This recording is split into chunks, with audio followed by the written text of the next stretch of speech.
കൃഷ്ണഭക്തി നമുക്ക് ലഭിക്കുന്നത് തുളസി ദേവിയിലൂടെയാണ്. വൃന്ദാദേവി ആരാ?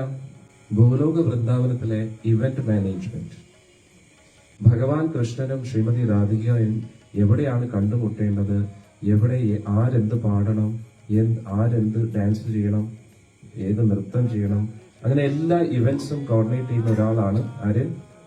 വൃന്ദാദേവി. വൃന്ദാദേവിയെ ഇതിനെ സഹായിക്കുന്ന രണ്ട് തത്തകളുണ്ട്, ശുഗവും സാരിയും. രണ്ട് തത്തകളുടെയും പ്രത്യേകത എന്ന് പറഞ്ഞാൽ അവർ വൃന്ദാവനത്തിലെ പല പല സ്ഥലങ്ങൾ ഇങ്ങനെ കറങ്ങി കണ്ടുപിടിക്കും.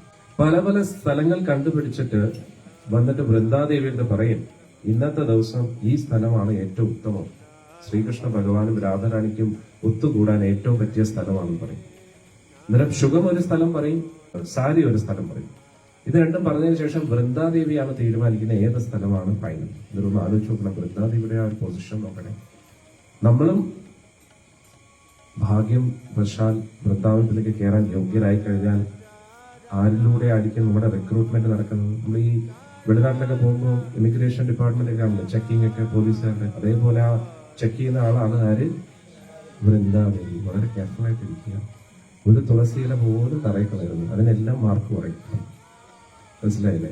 അതുകൊണ്ട് തുളസിയെ നമ്മൾ ഏറ്റവും ബഹുമാനമായിട്ട്, എത്രത്തോളം തുളസി ദേവിയെ ബഹുമാനിക്കുന്നോ അത്രത്തോളം നമ്മുടെ ചാൻസ് കൂടുതലാണ് ഗോലോകത്ത്. അതുകൊണ്ട് വളരെ ശ്രദ്ധിക്കുക. തുളസി ദേവിയെ നമ്മൾ ബഹുമാനിക്കുന്നത് വളരെ ശ്രദ്ധിക്കുക. അറിഞ്ഞോ അറിയാതെ ഒരു ചെറിയ തെറ്റ് പോലും നമ്മുടെ ഭാഗത്തുനിന്ന് ഉണ്ടാകാൻ പാടില്ല. ശ്രീമതി രാധാറാണിയുടെ ആ ശാപത്താൽ വൃന്ദാദേവി ഒരു നദിയായിട്ട് ഒഴുകാൻ തുടങ്ങി. ഇതാണ് ഗന്ദകി നദി, നേപ്പാളിലുള്ള ഗന്ദകി നദി. ആ നദീ തീരത്ത് വളരുന്ന ചെടികളാണ് തുളസി ചെടികൾ. തുളസി വൃന്ദാദേവിയാണോ? അല്ല. ആണോ എന്ന് വെച്ചാൽ ആണ്.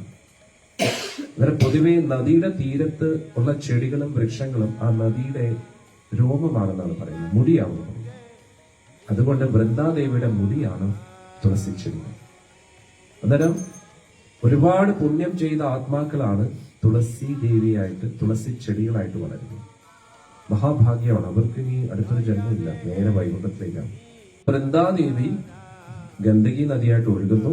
അതുകൂടാതെ തുളസി ചെടികൾ തീരത്തിങ്ങനെ വളരുന്നു. ആ തീരത്ത് തന്നെ ലഭിക്കുന്ന കല്ലുകളാണ് സാലഗ്രാമശില. പ്രതിഷ്ഠിച്ചു കഴിഞ്ഞാൽ, പ്രതിഷ്ഠിക്കണമെങ്കിൽ ആവാഹന പ്രക്രിയ.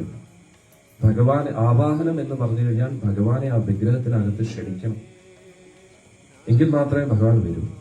പക്ഷെ സാലഗ്രാമ ശിലയ്ക്ക് ആവാഹനത്തിന്റെ ആവശ്യമില്ല. കാരണം എന്താ? ഭഗവാൻ തന്നെയാണ് സാലഗ്രാമ ശില. ഭഗവാൻ കല്ലായിട്ടിരുന്നു സാലഗ്രാമം, ദേവി തുളസി ചെടിയായി. ഇവര് തമ്മിൽ വിവാഹം കഴിപ്പിച്ചു.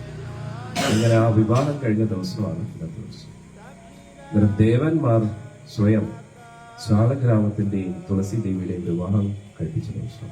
ഭഗവാൻ എന്തു കൊടുത്താലും സ്വീകരിക്കണം എന്ന് നിർബന്ധമില്ല. പക്ഷെ തുളസി കൊടുത്താലോ ഭഗവാൻ ഒരിക്കലും നോ പറയാൻ കഴിയും. ഇനി തുളസി വേറെ ഒരു ദേവനും കൊടുക്കാൻ പാടില്ല, അതും നിർബന്ധമാണ്. തുളസി ദേവിയെ സ്പർശിക്കാൻ ഒരേ ഒരാൾക്ക് യോഗ്യതയുള്ള ആരാണ്? ശ്രീകൃഷ്ണ ഭഗവാൻ, നാരായണൻ. വേറെ ആർക്കും തുളസിയെ കൊടുക്കാൻ പാടില്ല. അത് ആ ദേവന്മാർക്ക് ഇഷ്ടമല്ല. പക്ഷെ തുളസി കൊടുക്കാതെ ഭഗവാൻ ഒന്നും സ്വീകരിക്കില്ല. തുളസി ഉണ്ടെങ്കിൽ എന്തും സ്വീകരിക്കും, തുളസി ഇല്ലെങ്കിൽ ഒന്നും സ്വീകരിക്കും.